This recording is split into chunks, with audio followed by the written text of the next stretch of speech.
Hello, gamers. Your ears are in the right place. You're listening to I Never Cast for This, episode 5. And we are a podcast dedicated to bringing forth discussions on controversial gaming topics and hopefully putting them to rest. But as always, before we get to our big topic for this week, let me introduce who we have here with us today. I have two people joining me today. One who you should all know quite well by now. We have returning from the last several weeks, we have Trelard. How's it going today, Trelard? Yeah, it's going pretty good. Not much going on here. Went outside earlier to look at the solar eclipse. Wasn't very good from where I was. 3 out of 10. Wouldn't look directly at the sun again. But you can still see. Yes, I can still see. That's good. That's the main thing. That's always good. Yeah, I didn't see. I didn't find it that good. It was all right to look at it. Next time, I think 2024 is when it's supposed to happen again here where I live. So I'm gonna probably buy some cool eye protectors to look at it for then. But yeah, I don't know. For me out here, it just looked as if it had been a bit of cloud cover. Yeah. It really wasn't spectacular at all. I'm sure it was a lot cooler in the States. And also joining us for the first time on the podcast, we have Recusor. How's it going, Recusor? Hello, very good, thank you. How are you? Not too bad, and I'm loving your. You look just like a drawing. That's really interesting, actually. It's what I was born with. It's taken multiple surgeries to get to this point. But you know how I used to look. This is definitely an improvement. Yes, that is it's pretty flawless representation of you for sure. Now, Recusor was having a lot of technical issues beforehand. That's why we're a little late starting today, but that's all right. It's all unavoidable stuff, and this stuff happens, of course, with technology. But this is the best we can do for a picture of him, so it looks pretty good. But yeah, thanks for being on the show today, man. Happy to be here. This is awesome. I've seen the other episodes. Hopefully we can have a great discussion. Yeah, should be a good time. Yeah, so what have you guys been up to? So Trailer, you said you weren't up to a whole lot specifically, but there's got to be more to since we last spoke. There's got to be something you've done.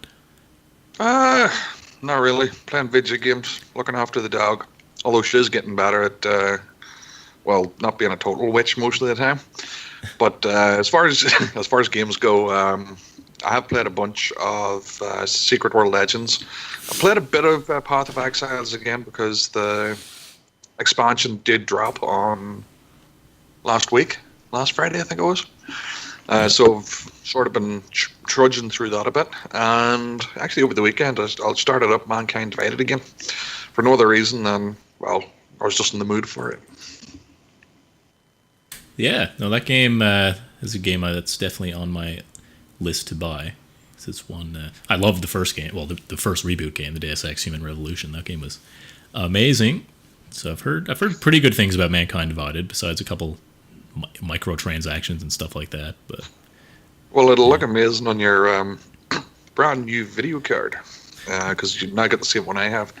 Yes, I think did I got it? Did I get it this? Yeah, I think it was early last week. I don't know if I had it last broadcast, but no, you didn't. No, I didn't. So yeah, I have a brand new video card. Yeah, I have a brand new video card, 1060 6 gig, GTX 1060. I love it. It can run games very, very well, and it's a pretty good budget card, I gotta say. Yeah, so that's pretty cool stuff. Trailer. Recusor, what have you been up to since birth? Oh wow! Wasn't ready for that one. Keeping busy, working, playing a lot of Dead by Daylight. It's a pretty great game. I'm a fan. On and off with some other games. Injustice 2, big fan right now. We got some microtransactions and stuff. Yeah, keeping busy. Nice. Injustice 2, is that like a Mortal Kombat style fighting game? I don't really know a lot about the Injustice games, but they look pretty fun from what I can tell. Yeah, no, that's exactly what it is. Yeah, the story behind it's pretty unique. They actually have a full comic book behind it as well. And yeah, it's made by the same people that do Mortal Kombat. So in Injustice 2, they actually have Sub-Zero as a DLC character right now. Oh, interesting. Oh, that's cool. How long has that game been out? Oh, that came out a couple of months ago. I'd say I actually ended up buying a PS4 again just for that. So some people are going to judge me for that, but yep, just for Injustice 2. Is it an exclusive? That one went right under my radar. I didn't even know it had been released yet. I had a huge amount of fun with the first one. So yeah. Is that an exclusive on PlayStation? No. It may be on Xbox as well, but it's not on PC, unfortunately. Oh, okay. That was the tipping point for me. Right. I believe the first Injustice is, though. It is. Unfortunately, the player base has gone down dramatically, which is actually something I want to talk about later on, too. Yeah. Oh, interesting. So stay tuned, everybody. Yeah. Okay, so anything else you guys have been up to worthy of note? No? Apart from blighting myself, not really, no. No. I did get all the stuff, the documentation I needed sorted out for the beginning of the school year again, but yeah, that's not in the least bit interesting. Well, that's good. That's good. It's good to hear. Yeah, go ahead. I also got a new job, but that's a discussion for when we're not on air. Well, congrats, though. That's awesome. You got a new job. We're pumped for you, man. Yeah, hopefully the street corner won't get too busy. Oh, we'll see. You know, it's all about market share, profitability, opportunity cost. Oh, yeah. Okay, without further ado, let's move on to the gaming news for the week. Some big news that just got announced, I think it was only a few hours ago, actually, that was only brought to my attention by Trelard, which I didn't even know about, but I'm super pumped, and Recusor, I assume you will be too. Age of Empires 4 was just announced. So that's pretty cool. What a time to be alive. Yeah, I was obsessed. Well, we were, really, growing up. Yeah, Keltharr, we sunk so much time into AoE 2. Oh, man. It was such a good game. It is such a good game. It is, and they have the HD remake. Like, I'm not surprised they're investing more money and time into the franchise. It makes me really happy. Yeah, absolutely. I'll admit, I never played a lot of Age of Empires 3. I think I played it a few times, but I've even heard a lot of people say it just doesn't. It's not the same feel as AoE 2 anyway. But yeah, no, this is huge news, I think. Yeah, definitely. Yeah, Trailer, did you play Age of Empires at all? I played the first games, and to be honest with you, that's not the news that I'm excited about. Okay. Specifically, and it is Age of Empires related, is they released they put out the release date today for the Age of Empires Definitive Edition, which is a complete remaster of the original Age of Empires for its 20th anniversary. Apparently, it's going to have 4K a 4K graphics upgrade. Okay. A totally remastered soundtrack and improved gameplay, things like just quality of life things like UI updates and things like that, just to make things a bit fluid for today's modern market. And the release date for that is October 19th. But there's a caveat to that. After they're finished with that, they're going to do the same job on Age of Empires 2 and 3. So that's something that fans of the franchise can definitely look forward to, and could actually bring in a whole new generation of players to it who maybe just haven't played the originals because they think, or they look at it and think, well, that looks like an old game, so graphics don't look good, and so on and so forth. Yeah, what a time to be alive, indeed. I didn't realize they were doing that with AoE 2 as well. That's pretty cool. And 3. And 3, yeah. Well, yeah, it's essentially what Blizzard just did with StarCraft Remastered. They take the exact same game, just make it pretty it up a little bit, and so that's pretty awesome. Pretty pumped for all those things. I never played the first AoE actually, but I'm sure that's good as well.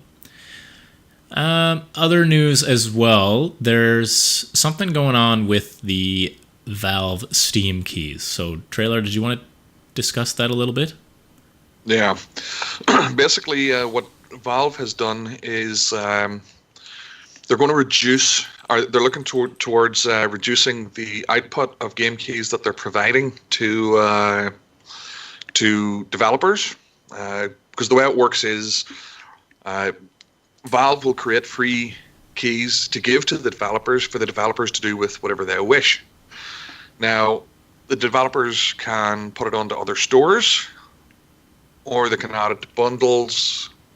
But the issue, and at first I thought, well, this is going to affect indie developers, and it's going to be bad for the independent scene, just overall. But reading into it a bit, and especially Valve's own update on it, they've actually come out and said that if a game sells 100 copies through Steam and receives mostly negative reviews, but yet the developer asks for 500,000 keys, then there's a problem there.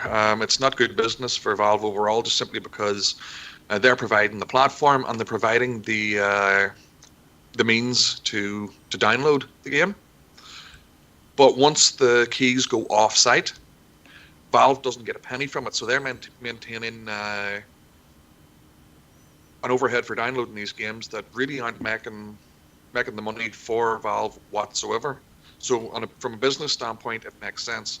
And also reading into it, I don't think it's specifically against indies, but more specifically bad indies. The shovelware that's put out there that you see heaped into bundles all the time are becoming an issue, and I think that could also help the overall quality of games that's appearing on Steam. Mm-hmm. Mm-hmm. That's a really good point. Yeah, you want to add to that, Recusor? Well, no, that's really interesting because, in the last couple of years, as you see more and more indie developers putting things out on Steam, it's sort of relevant to the early access episode that you had last time. We're seeing a lot of games that really are not that fully fleshed out, and it seems like this is sort of a neat capitalistic way for Valve to filter that out. Yeah, definitely. No, I don't think they're in. I think that is something they should be doing. Absolutely, definitely. Yeah. Anything else you want to say about that? Anybody? No, I pretty much said what I needed to on it. Yeah. I'll check into it a bit more in future just to see what's going on with it. But for now, I think, there hasn't been too much information, just enough to let us know something's going on out there. Yeah. Yeah. Sure. Well, it's interesting too because you want to manage the ability for artists to be able to get stuff out there and be able to show their stuff out there, right? But at the same time, you hear stories about games that are just being returned en masse, right? So it's interesting. Definitely something I'm going to follow. Yeah, definitely worth following for sure.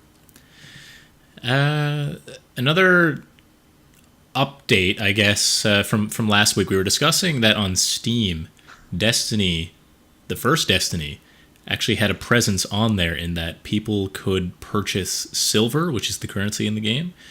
They could purchase silver for Destiny 1. However, Destiny 1 is not on PC. So that's what we were discussing last week, but there's been a bit of an update. So what's going on with that, Trelard?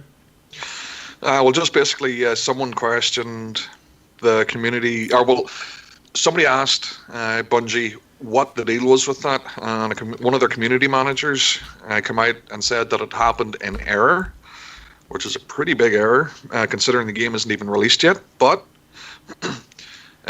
someone came back and then asked him afterwards, well, how can you have a currency for a game that isn't out on PC, coming out on a platform for specifically PC? And the only response was, you don't. So it's confusing just simply because why was it even there to begin with?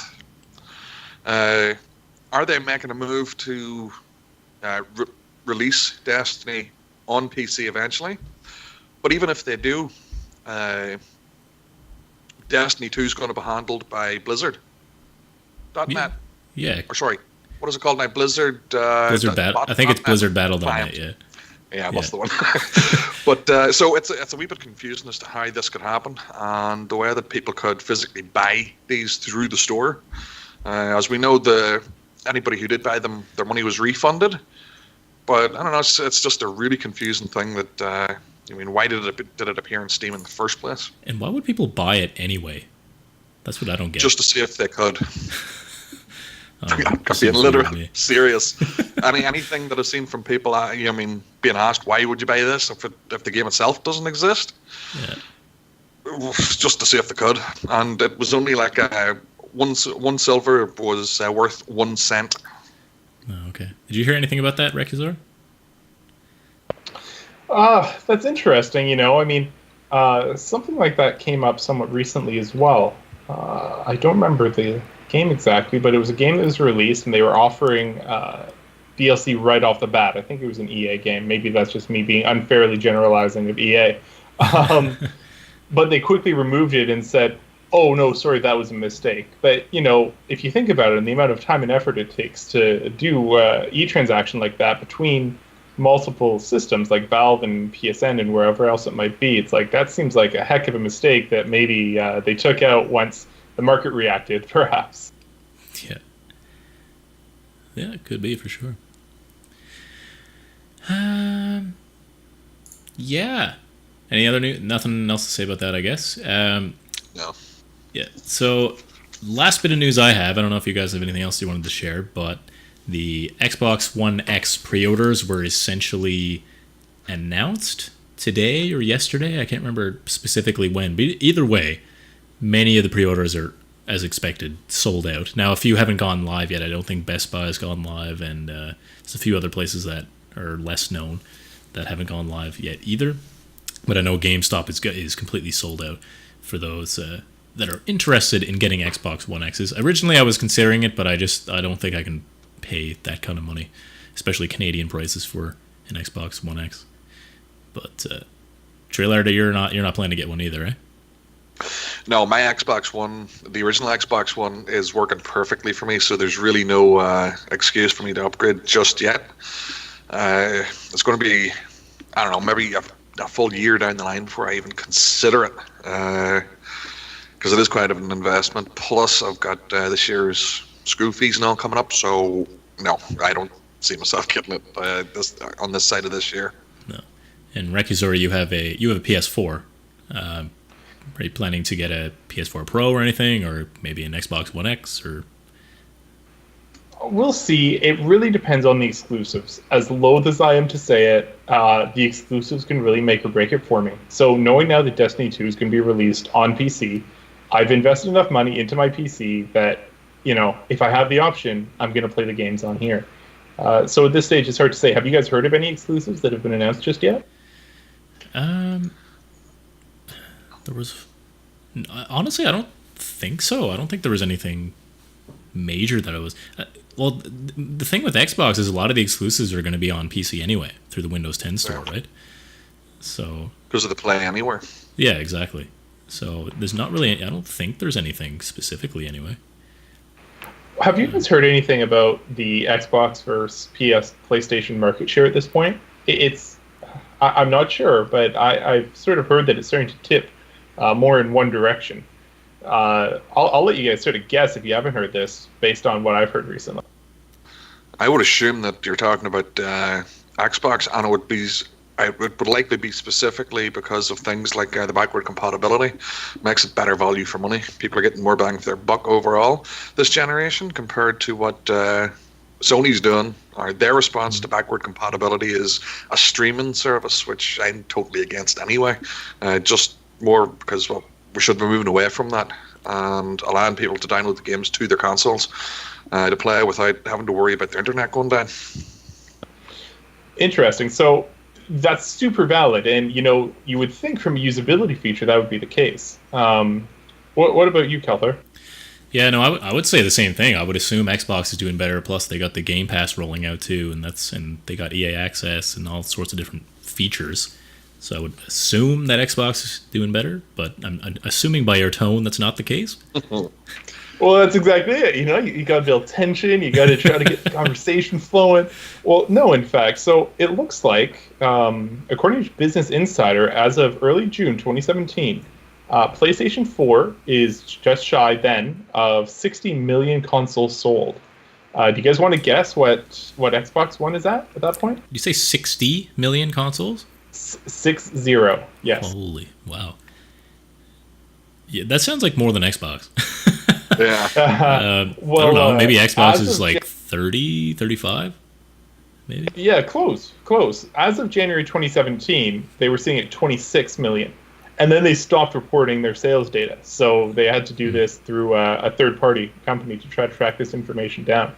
So to quote the article here, Sony has a ridiculous lead over Microsoft when it comes to video game business. But what about PC games? You know, how many PC games are Windows exclusive now? So Microsoft is still getting a slice of that pie, right? Mm-hmm. Yeah, that's a good point to look at too. Yeah. Do you have an answer for that, or was that more like just a? No, that was one of those things where we can meditate that, both us and the viewer. Yes, that is true. Well, I know PC gaming isn't hurting at all. I mean, Valve alone with Steam basically has blown any argument that there's any concern for the PC gaming business, just because the sheer numbers that they're shifting. Mm-hmm. Oh yeah, they're doing. I don't think they're hurting for a bite to eat or anything. Well, it's a multi-billion-dollar exactly. service now, so yeah, they're not hurting. Definitely. I think that's it for the news. Anything else you guys wanted to share? Anything I missed? I'm good. Yeah, nothing that comes to mind. I will mention briefly, though, as somebody who has one himself, the HTC Vive has gone down in price recently to $500 now. So if you guys were to do virtual reality, now is the time. Do you say the Vive or the Vive? Oh, man. Oh, jeez. It's This is public and it's being recorded. I honestly don't know. I own one and I honestly don't know. I say Vive. I was like, is it pronounced that? I was like, he owns one. He must know. You would think. I was like, have I been saying it wrong this whole time? Oh, man. Is it like the Oculus or the Oculus? Or no. See, that one's easy. But just add on to that, it's actually been announced they're going to have the full Fallout 4 VR experience. And they are making it seems like a separate campaign almost for Doom that's going to be entirely VR as well. So this makes me really happy. I've been waiting for some really solid VR content for a while. So Fallout 4 VR is especially something I'm looking forward to now.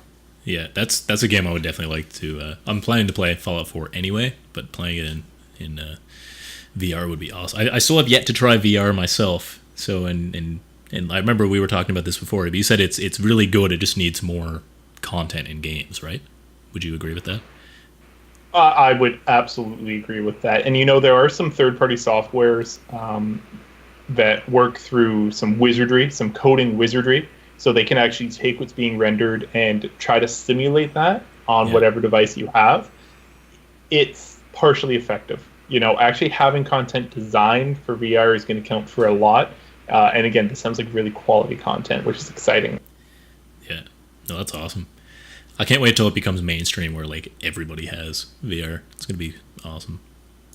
Well, just to clarify the price, in Canada, the price is actually $800. No. Yeah, that's significantly cheaper. I think it was $1,200 before tax when I got it. Yeah, it was. Man, you forked over $1,200 for that. I got that before I got a car, Keltharr. It's all about priorities. I do have a car now, but yeah, exactly. So it was a choice of traveling to and from work or traveling to just completely new planets and stuff. Yeah. Exactly. So really, was it a choice? Let's be honest. Yeah. And I'm not going to have to repair this nearly as much as I'm going to have to do a car. That is true. Yeah. Oh, I'm not. I'm just more impressed. I'm not knocking you by any means. Yeah, that's awesome. All right, let's move on from the news and the awesome VR discussion to the topic of the week. So, sound effects. Yes. We edit the sound effects in, but not for the live show. Not yet, anyway. Okay, so the topic of the week that we're going to talk about this week is free-to-play, more specifically, the free-to-play model versus the subscription model. So there are many games in the industry that go by, like especially MMOs. MMOs are probably the most popular, easy version for the subscription method anyway. Like, for example, World of Warcraft, you could pay $15 a month and play the game unlimited for that month. and everyone's on an even playing field. No one has an advantage over anyone else. It's just you pay the $15 a month, you go in and level your character, play the game, and that's it. And free to play models of MMOs, the gameplay is very similar in that you go and probably level your character and get gear and all that kind of stuff, but the developers probably invest a little more into microtransactions that you can buy, because if they don't have any microtransactions in the game, how are they going to make money? They can't, right? Then they need some way to earn money, and a lot of the way they do that is through giving in-game buffs and perks, or even a lot of free-to-play games such as Elder Scrolls Online, they offer subscription methods if you want. So you could just do the free-to-play, just play casually if you want, or if you really like the game, you want to invest some time into it, you can pay a little bit of money to get an extra like experience buffs, or you can get, I think it's crowns in that game, where you can purchase different things in the game, like mounts or different things like that. And there's a lot of cosmetic stuff you can get, not necessarily in Elder Scrolls Online, but a lot of MMOs. So that's kind of what we're going to delve into today, and not even just that, but we're going to talk about subscription models on other platforms as well. But we'll get to that. So let's just start out. How do you guys, first of all, feel about this? So Trelard, what do you if you had to choose one of these methods, or if there's anything else I left out that I should have added to that what I just said, feel free to fill us in on that. But where do you stand on free to play versus subscription at this point? They both have their merits. If done properly, a free to play can work just as well as subscription based, and I've seen that myself. I've been playing one game that has turned free to play, and really some people are complaining because there's an in-game currency, but there is ways to get that currency without actually spending real money to get it. You can also purchase it if you so wish, but it's pretty easy to get the other currency. You get by actually playing the game to actually buy this currency in the game itself. So there's that. However, there is the bad side of things, and we will come to that. I'm not going to bring that up just yet. But overall, I think that free-to-play is something that can work if handled properly. And I'm not averse to playing subscription-based games, so long as I enjoy playing it. Okay, cool. And yeah, we'll get into the disadvantages and advantages of each, of course, in a bit. But Recusor, how about you? Do you have right now, do you have a kind of a preference towards free-to-play or subscription, or do you have strong feelings towards any of them right now? Well, historically, for me, honestly, I have seen a trend recently with quite a few games. Things like Star Wars The Old Republic, EVE Online, Secret World, now becoming Secret World Legend, of course, where once the free-to-play happens, I would argue, maybe with only one exception, I'll get to that in a moment, that the quality of the game decreases. Personally, that's how I feel. Now, I'm not sure if that's because of one factor or another in particular. That's something we can certainly discuss. But usually if something goes from being subscription to being free-to-play, it's a sign of a downward slide that's either already occurring or has occurred. That's an interesting... In my opinion. No, I would tend to agree with that, because I feel like a lot of MMOs have done that, like a few of the ones that you mentioned. They start out strong with subscriptions, and I guess, I mean, if you're a company, a company that is raking in money every single month, it allows you to just focus on the gameplay, the core elements of the gameplay. Like for World of Warcraft, for example, Blizzard is getting the $15 a month from every single player, millions of players playing the game. So they can just focus all their time on adding gameplay, adding raids, adding content all the time. They don't have to focus on, well, I mean, they do anyway. They do add like microtransactions in the game, like for mounts and stuff you can buy off the store. But the most of the stuff they spend time on is PvP, PvE, all different parts of the game. But yeah, like if the game does go free to play, then maybe it's a sign that the company isn't doing as well as they thought, right? And I don't know. I definitely agree with what you're saying there. Yeah, and there's more to it that we can get into too. But again, we gotta keep people hooked here. That is correct. So, yeah, what do you guys want to focus on first? Free to play or subscription? What do you think is more? Let's start with free to play. So, free to play MMOs and there's free to play games. They're more commonly on PC. There are some on console as well, but more commonly on PCs. So, what is besides the obvious that the game is free, obviously, what else is really good about free to play? Trelard, do you have any ideas about that? Well, the fact that you can just jump straight in and test it out before you even drop any money on it at all. I don't know. I've been burned a few times with MMOs that I've purchased the game and found that I totally did not enjoy what it was just seeing in it. In some cases, it was fully justified, but in other cases, you know what I mean. I would have liked to have had like a bit of a demo of sorts, something above and beyond what even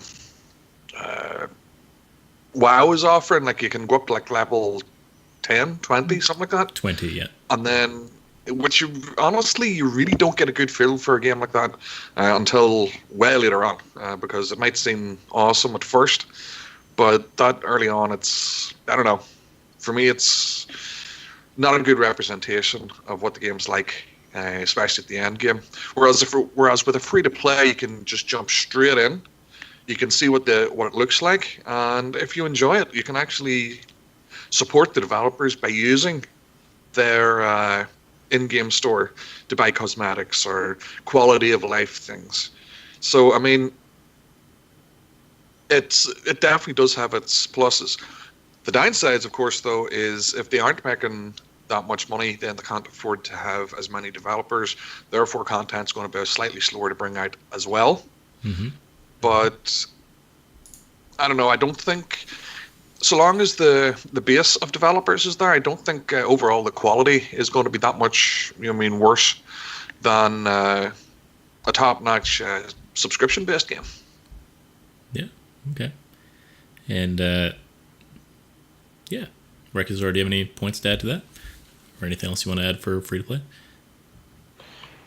Well, it's interesting sort of looking at the history of that as well. There's been some games that have either released or been developed specifically for free to play, and then there's other games that have transitioned, as we mentioned briefly before. Yeah. So mentioning free to play in particular, though, I'll point out some successes that come to mind right away. Okay. Top one is Team Fortress 2, in my opinion. Mm-hmm. Team Fortress 2 has done a great job. They started out, you had to pay for it. I ended up paying for it. But when they opened it up to the public, they also had a great update where they ended up making matchmaking better. They really smoothed out the entire user experience, based, in my opinion, on their successes with CSGO at the time as well, if my chronology lines up there. But yeah, they really set the standards for that, especially when it comes to how you can give them your money.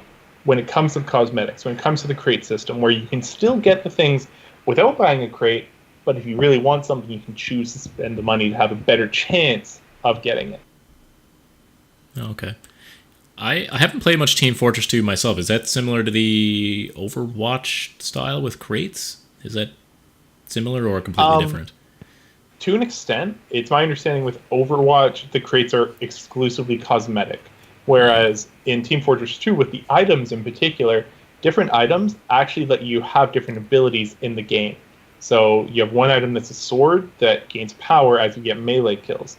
You have another item that is very similar to the normal medic gun, but, and they may have patched this, it's been a while since I've played medic, you would actually suddenly have lifesteal, but there were some downsides to using it as well. So, and yet still with these balance changes and the fact that you can't pay for some of it, it's surprisingly balanced. Okay, that's awesome.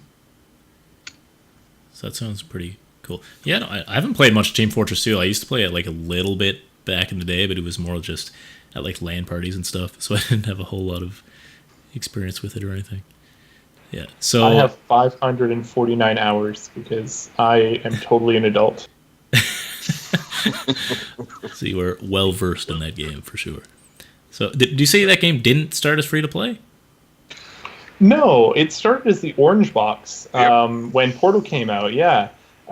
So I remember I paid, I think it was $50 or $60 for the Orange Box, and if you have already paid for it, like they do have a setup now where the moment you spend any money, you get essentially, it's my understanding, like a preferred customer status. You get some benefits, and if we had already paid for the game, we got those benefits automatically. So it didn't Okay. entirely cut out people who did pay for it initially.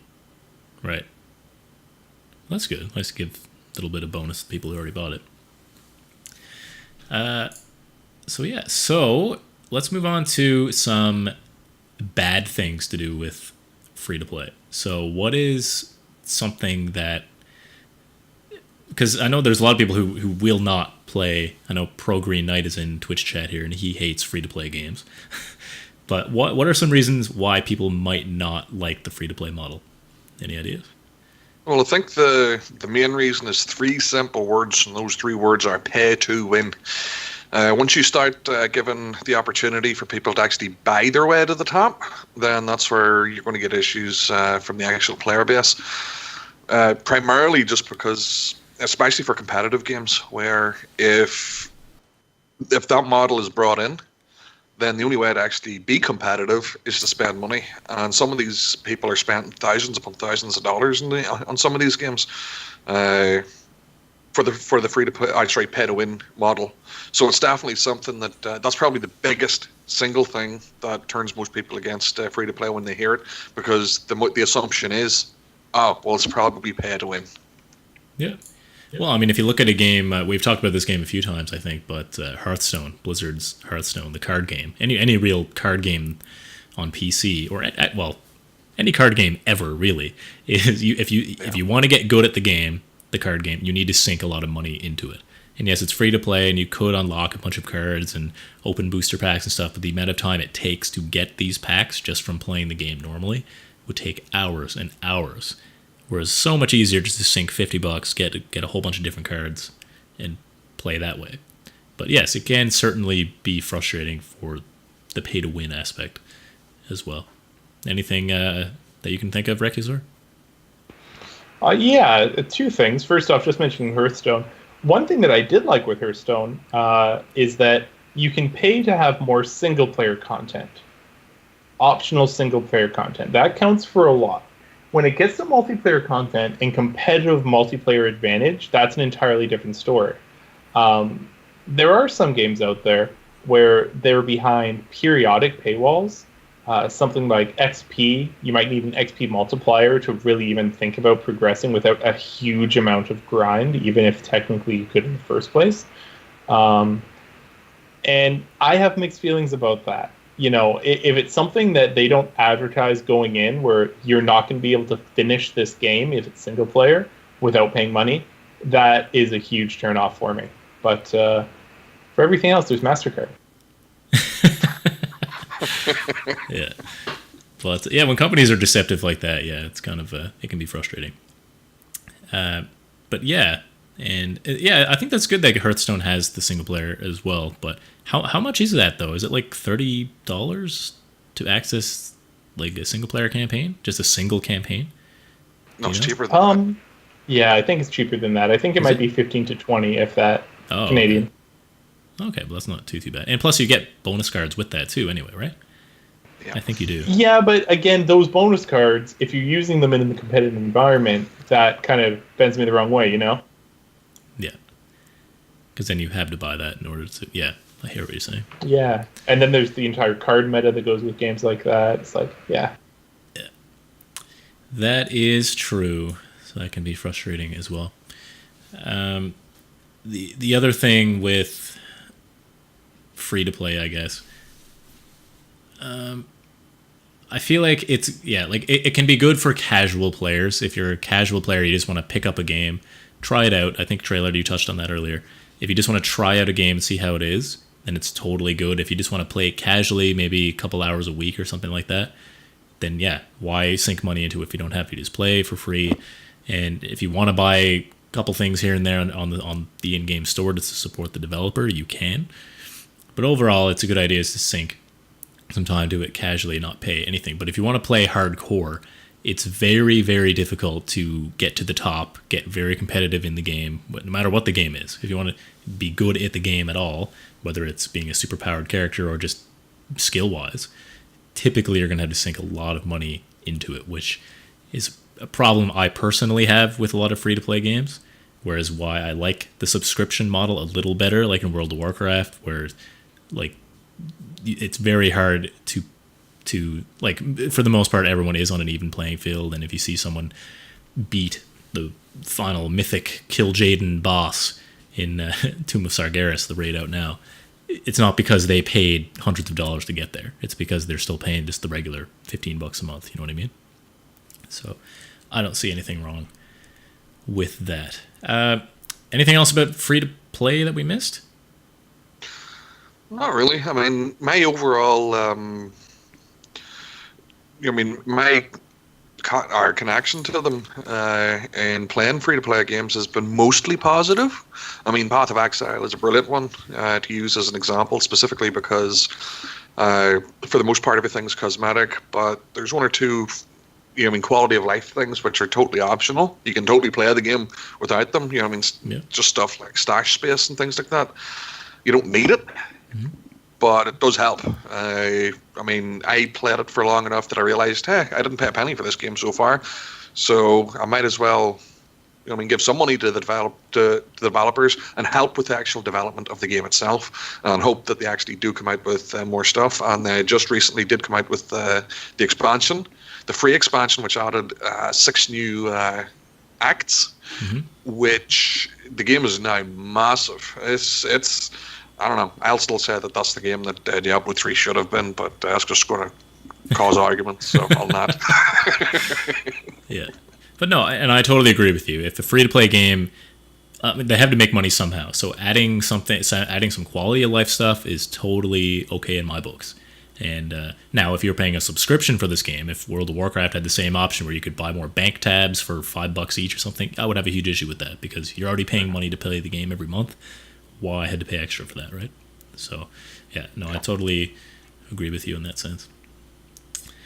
Okay, so that's free to play for the most part. Basically, it can work as long as they don't sacrifice gameplay for just adding in more microtransactions and stuff like that. Let's move on to subscriptions now. So, subscription games are typically for MMOs. I'm sure there's games out there that aren't MMOs that have subscriptions. They're definitely out there. I can't think any off the top of my head. Maybe you guys can. But typically they are well suited for an MMO environment. And like we said before, it allows the developer to focus on the core elements of gameplay rather than focusing on all these random things that you can buy to make your character look cool and all that kind of stuff. Which is cool. And World of Warcraft is a classic example of a subscription-based MMO where you just pay money every month and you get full access to all the content. So what are the main pros about subscription games that you guys can think of? Well, for the most part, you're guaranteed, that the game's going to be there, except for some of the games that I've played in the past that are now just don't exist anymore. All of them MMOs games like Tabula Rasa and Earth and Beyond are 2 good examples that I can think of off the top of my head. Matrix Online, those are all dead now, and that pretty much just comes down to the subs were there. In some cases it was the publishing company that killed them. Other times it was just bad management. In fact, the bad management one, I've actually thought of another example, which was Hellgate London. Good example. Yeah. I bought a lifetime subscription to that, and within the year it was gone. It had been totally mismanaged. The guy who ran it is now the head of another development company, which I'm not going to name, but I still pretty much despise that name.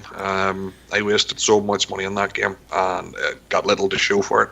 You paid a lifetime subscription for it? How much was that at the time, if you don't mind me asking? At least a couple $100. Oh, man. And then the company went under. Yep, and it was down to poor management from the top.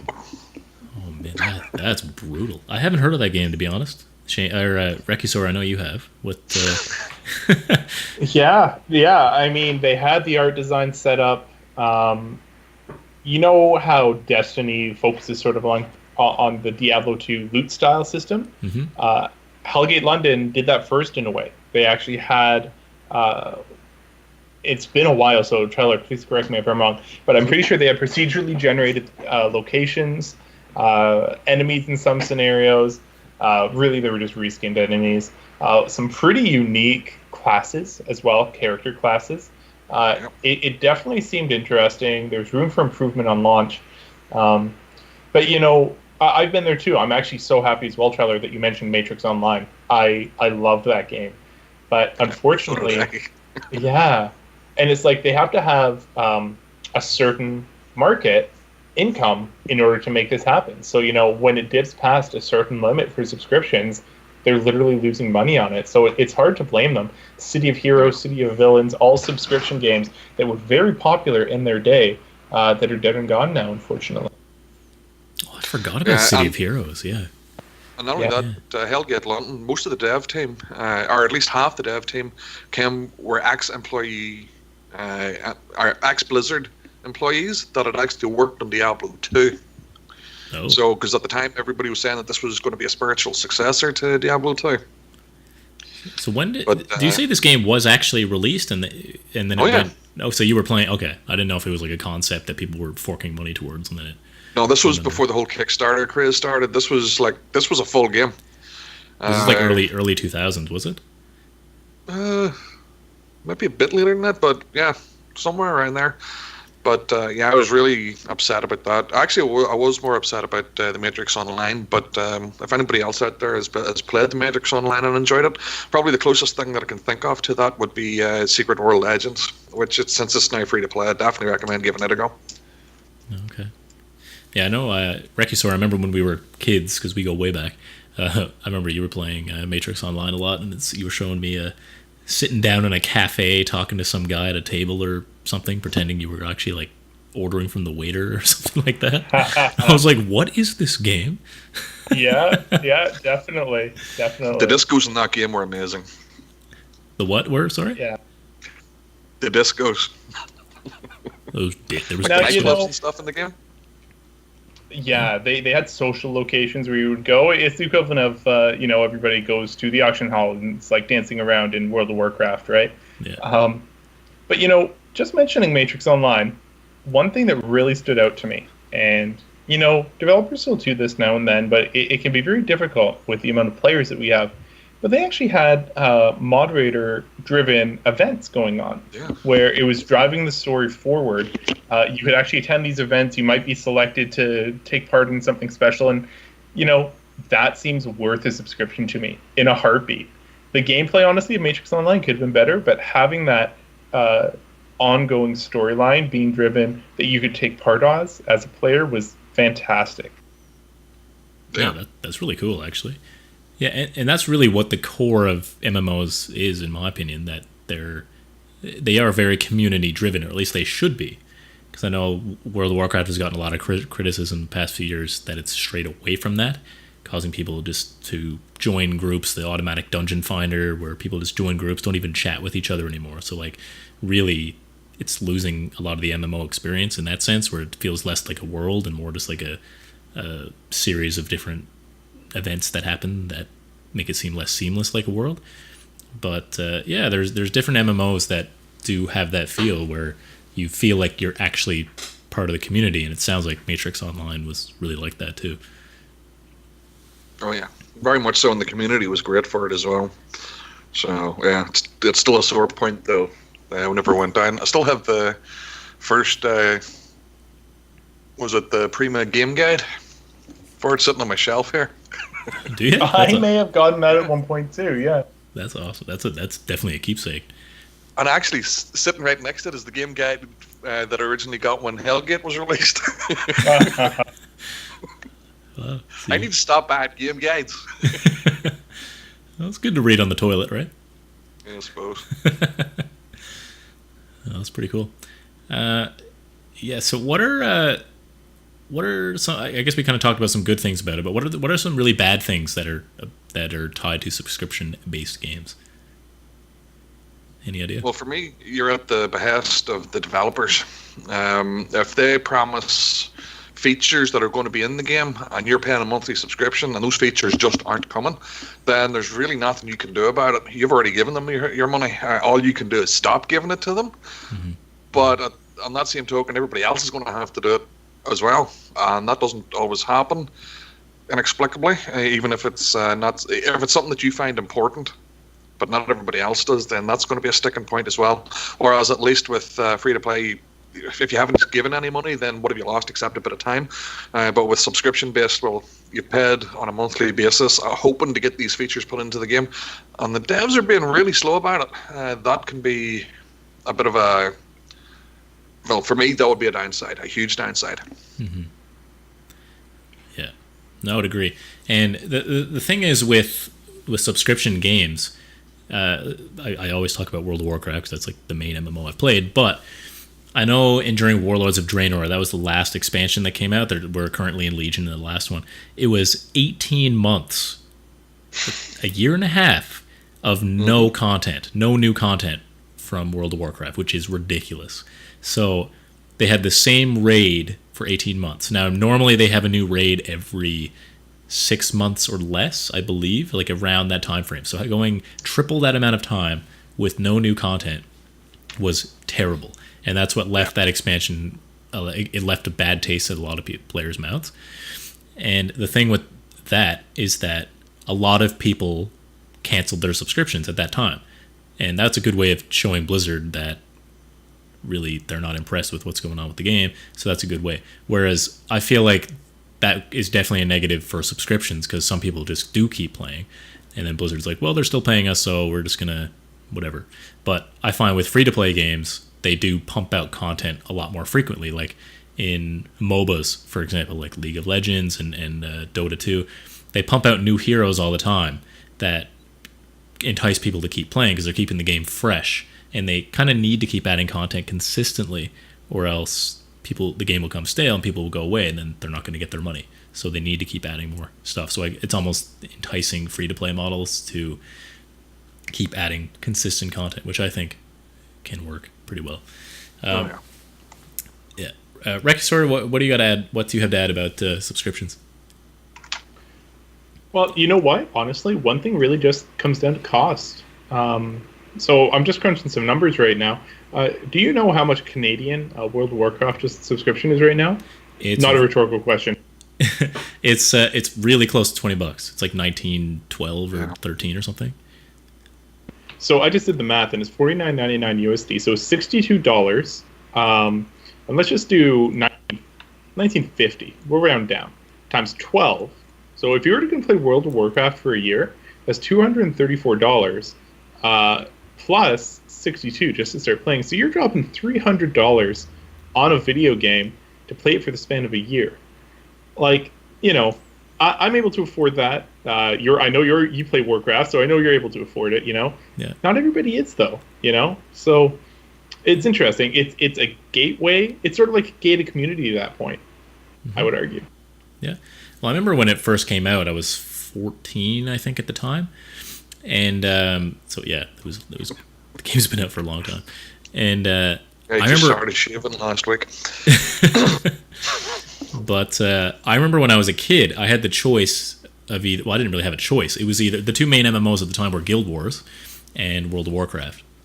And I remember I wasn't allowed to play World of Warcraft because at the time, I'm pretty sure you needed to have a credit card, which I didn't have because I was 14 years old.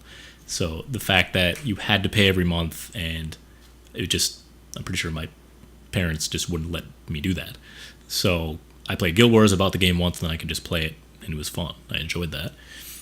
But yeah, I mean, paying, how much did you say? About $300 to play for an entire year is crazy, in a sense. Like, I think it's different if you didn't have to pay for every expansion, because World of Warcraft has 6 or 7 expansions. Now, typically when you buy the latest expansion, it includes all the ones before it, which is really good. But still, there's the base World of Warcraft game plus Legion, which is, like you said, $49 US, I believe. And yeah, I mean, that is a significant chunk of change to throw at Blizzard just to simply log in to play the game. And, thank goodness it's never happened to me, and I hope it never does. But imagine if you've been playing World of Warcraft for 4 or 5 years and you do something and get banned. All of that sunk money. Yeah, I mean, you've been playing. You paid Blizzard thousands of dollars over the years, and then you do one little mistake, and then you're gone, right? So then Mama gets scared, sends you to live with your own auntie and uncle in Bel Air. Yeah, so it can that can definitely be a scary thing for sure. But I mean, it's the same idea. Like if you go to Walmart every day and spend $100 a day for 20 years, is Walmart loyal to you after that? Like, does Walmart owe you anything? No, I wouldn't think so. So like, if you spend $1,000, $2,000, $300,000 on Blizzard stuff, and then you get banned once, like, do you have the right to say, well, I've given you all this money, like, you owe me, you should treat me better than this? Yeah, digital consumer rights versus terms of service, and how much time and effort it would take to sort out even minor issues on a regular basis. That would be really interesting. I would love to have an episode just dedicated to exploring how these game companies deal with situations where they really don't have any other option. Yeah, that's a good topic. That would be a good topic, actually. Should write that would. down after. Yeah. Right on. Another thing I don't think we've mentioned, the barrier to entry for subscription-based games. Did we? It's kind of basically tied into what we're talking about, like paying $300 to play World of Warcraft. I mean, that could kind of throw off anybody, to kind of deter them from the game. So, kind of like free-to-play games, you can just jump in, play right away. But a subscription game, you're forced to buy the game and then pay a monthly fee just to simply try it. Now, I know some MMOs have a little not demo, but World of Warcraft is free to level 20, but really trial. A trial, yes. But Trelard, like you said earlier, really playing to level 20 doesn't really show you a lot about the game, like based on how the end game is. But yeah, so I don't know. Do you guys think that it can be a huge barrier to entry for subscription-based games, or do you think it's not that big a deal? So it certainly can be. Mentioning barrier to entry, I'm just going to go back to what I was saying before about sort of a gated community aspect as well, because it goes both ways. It isolates the game's community, and it also, prevents people who would otherwise play on a more casual basis from getting in. Dota 2 is going to be the example I'm going to reference here with their Battle Pass idea. Is that something you guys are familiar with at all? No. Not something that I've come across. So it's different from a normal subscription-based system, but essentially they have different Battle Pass events that go on. Just recently they had the International Battle Pass going on, so you would be able to buy a ticket by spending $15, and then you unlock different things like having Battle Pass levels that give you different abilities and everything. But you have to spend money on Dota in order to do this. And in order to do the international ranked Battle Pass event, you actually have to associate a phone number with your account as well, which prevents the people who would make new Dota accounts over and over, Smurfs is the term, from really accessing. So it's interesting. Oh, okay. So yeah, so that's just a security thing to put your phone number on there, I guess. Yeah, but the result, sorry, maybe I didn't make clear, is that we have way less casual players that may or may not be as good at the game playing in that game mode because of that, Yeah. Do you actually have the Battle Pass yourself as well? Because I know you're on Dota 2 all the time. I do. I have spent an obscene amount of money on Dota that I would rather not disclose on air. So, yes. Yeah. I could never really get into Dota 2, or any MOBA, really. I've tried a few of them, but no, I like Heroes of the Storm just because it's really simple and it seems to be like a dumbed-down version of a MOBA. But yeah, we should play more. Yeah, no, we should. For sure. So, So overall, are you a big fan of the Battle Pass thing, or do you think it can actually cause issues, like you were saying, with the casual community? Well, in this scenario, for a game like Dota, where if you are choosing to play with a random group of people, you want to honestly have the best people that you can play with. I've been in a situation where I'm playing with somebody from South America and they don't speak the same language as me, and that simply happens less with Battle Pass in many cases. Okay. Cool. Yeah, it sounds like it could be a good idea. For sure. All right. I think we've talked about the pros and cons of both. I think.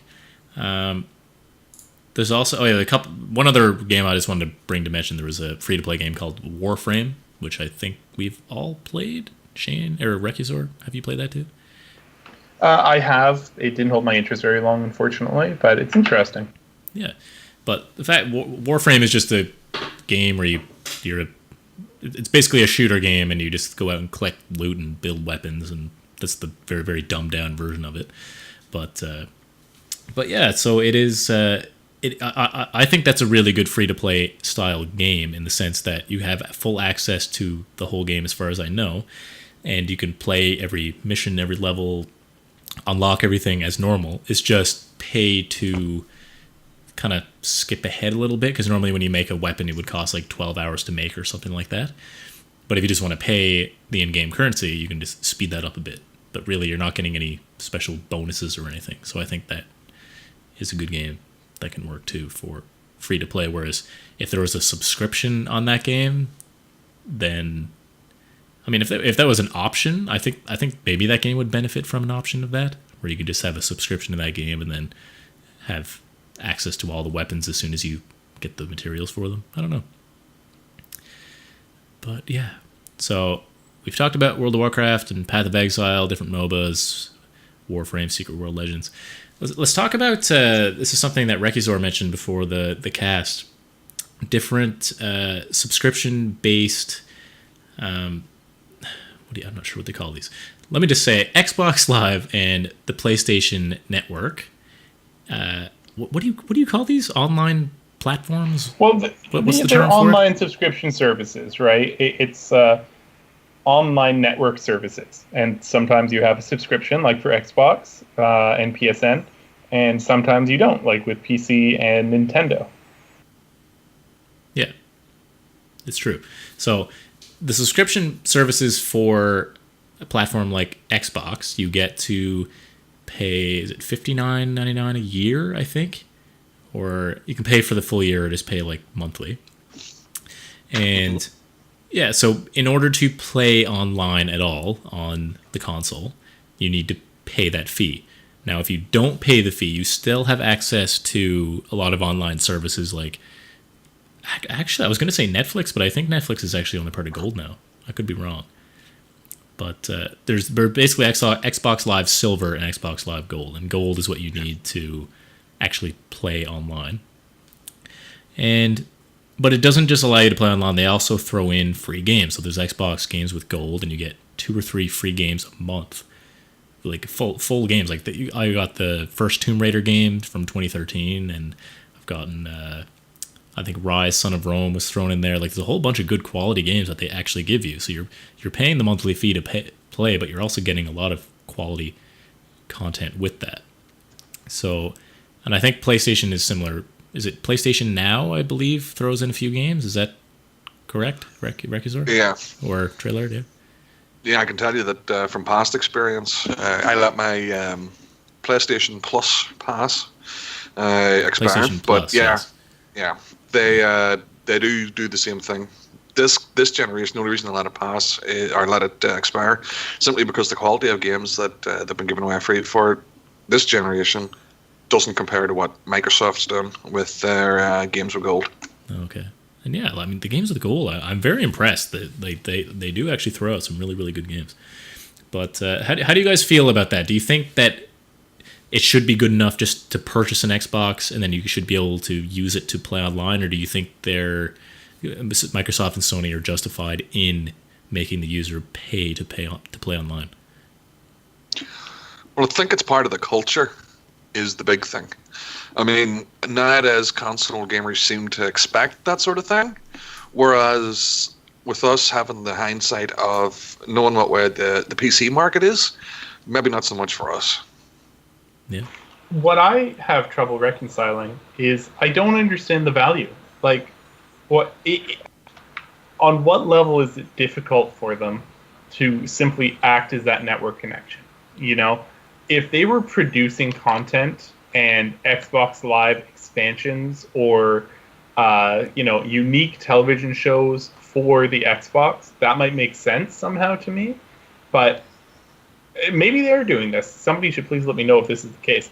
But if they were instead, bringing something to it as opposed to just charging to send my packets over the internet, that's what I pay my internet bill for. I don't know.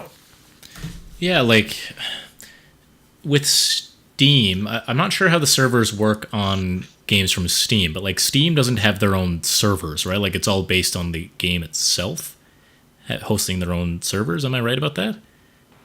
If it's dedicated servers. Yeah, well, to an extent. There are some games where that happens, certainly.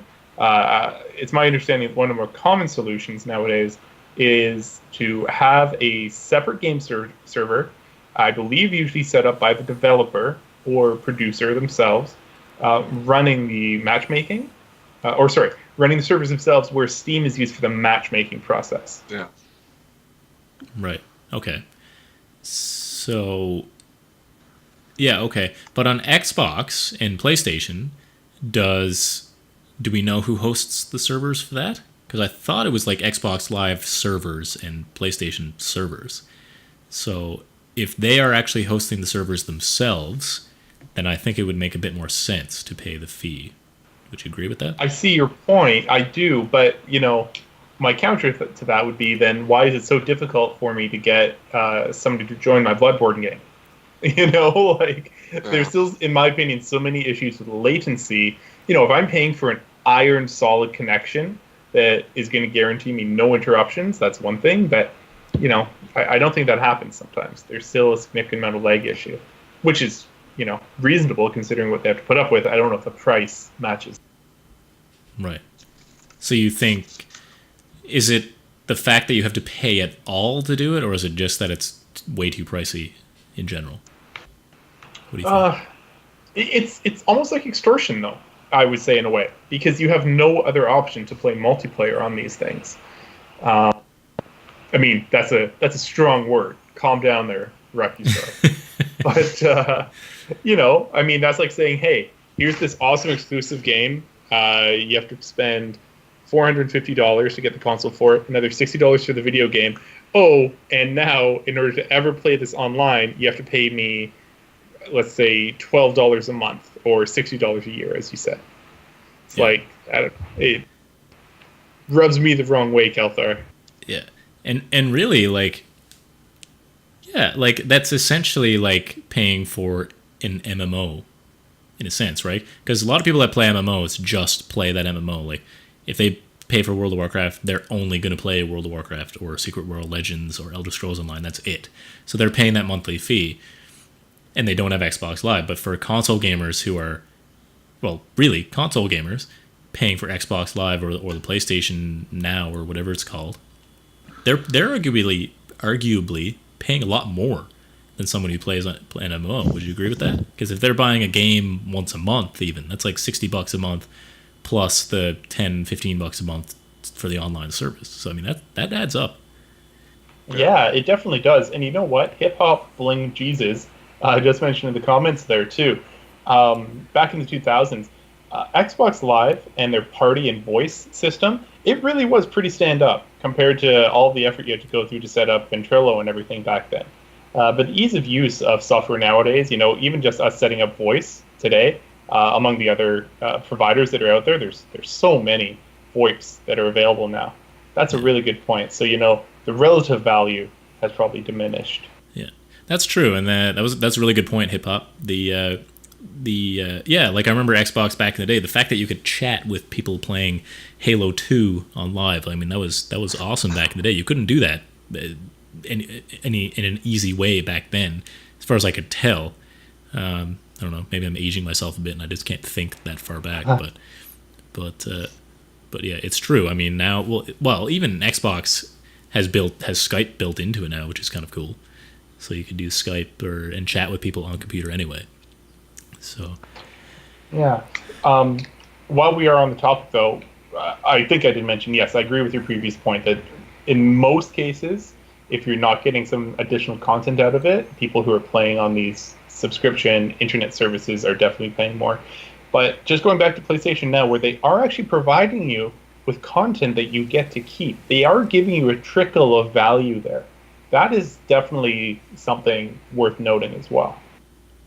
Do you guys know, does Xbox have something similar? Are you talking about the free games? Is that what you're talking about? That's exactly what I'm talking about, yeah. Yeah, well, that's what we were mentioning, the Xbox games with gold, and you get 2 or 3 free games a month, and they're really good quality games. Oh, sorry, okay. Right? Yeah, no, that's all right. Cool. And and Trelard was saying that PlayStation, the reason he canceled his subscription is because the games that were offered really had a big dip in quality, at least compared to the Microsoft games that were being distributed.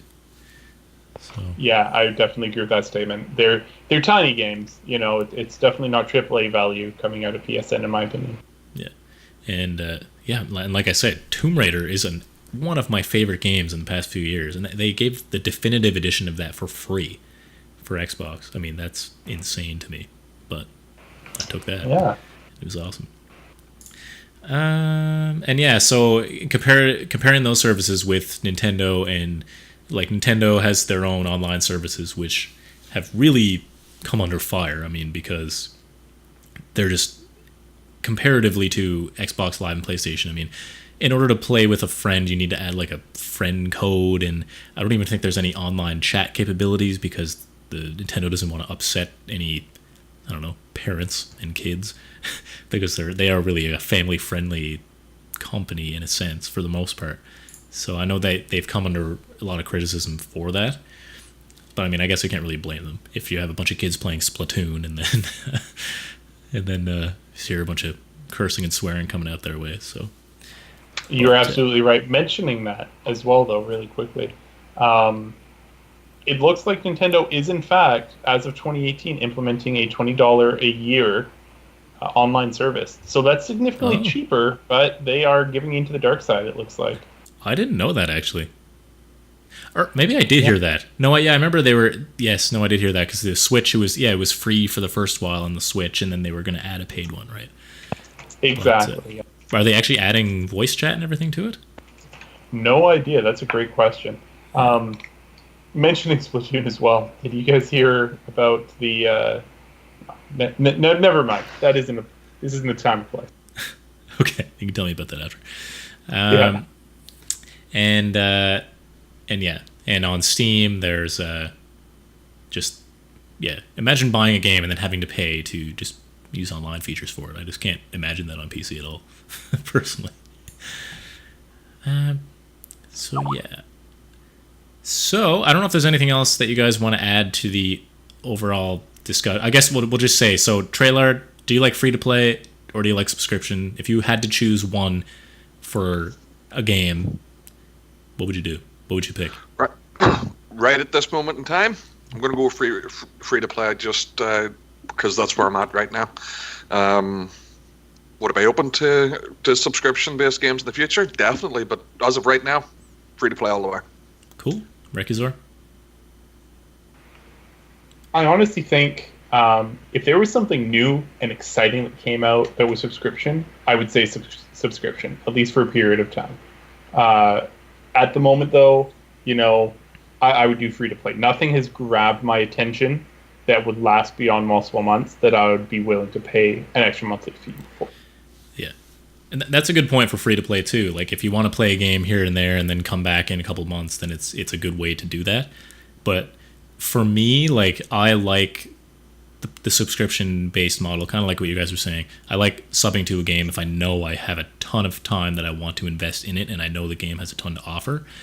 But I also don't mind different free-to-play games at all. Like I don't mind playing a game here and there casually and sinking a bit of money in just to support the developers too. So yeah, I can certainly see both sides of it.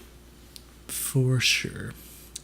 Yeah, so I think that'll do it for that topic specifically. Let's we got to wrap this up fairly in the next few minutes or so. So, really quickly, Trelard, any gaming deals in the universe of gaming right now? Anything we can spend all of our hard-earned money on?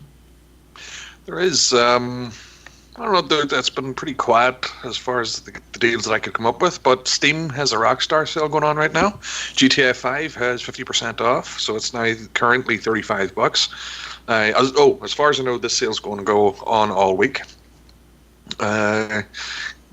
Also for sale is the GTA 4 Complete Edition, 70% off for just under $10, and that includes GTA 4 as well as the 2 other episodes that were released for PC. One of them was the one about the bikers. I can't remember the name of it. The other one is about the other one is called The Ballad of Gay Tony, which is actually the better of the 2 episodes I found. So it's less than $10. Max Payne 3 Complete, which has all the DLC and stuff, 70% off. It's going for about $11.60. There's some debate into that, but I personally enjoyed it and would recommend it myself. Yep. Over at bundlestars.com, Middle-earth Shadows of Mordor is $6 right now. They're doing coming up to the end of their summer sale, so there's that. Mm-hmm. And also on there, seeing that Quantum Break was 50% off, and it is currently going for $21.99. Mm-hmm. It's a game I would totally recommend giving it a go, especially for that price. I really enjoyed the game. Okay, Shadow of Mordor is amazing. If you haven't played it, get it right now. $6 is a steal. That game is I agree with that. Yeah, worth it. I can't find myself doing a second playthrough personally, but what a ride that first time around. Oh, definitely. Oh, yeah. It was just so much fun just slaying millions and millions of orcs. It's great. Or Uruks, I should say, I guess. Yeah. Yeah, to be specific.